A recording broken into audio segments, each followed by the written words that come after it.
what I want you to do is, by now you should have received a resume invitation to Google Documents.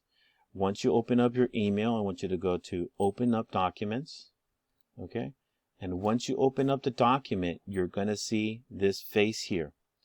What I like, the first thing you're going to do, everyone, is you're going to go to File, make a copy, and name your resume. And of course, everybody, I want you to name your resume with your name, okay? It doesn't have to have all your name on it.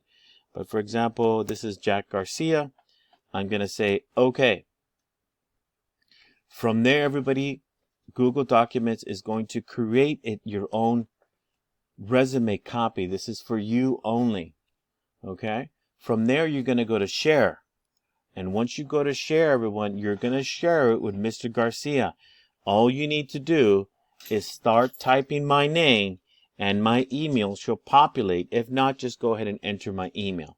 Once you are done, everyone, you can start right away to fill out the rest. Your name, your address, what is your current objective, your certificates, what language you speak, your personal work experience, including the dates and times. Okay. From there, everybody, we want you to put down your education. This particular template is missing the phone number of the school, so make sure you add the phone number of the school. And what programs you took at El Monte Rosemead Adult School. Anything that you've taken out of here, if you've gone to college or other schools that you've graduated from, you put it here.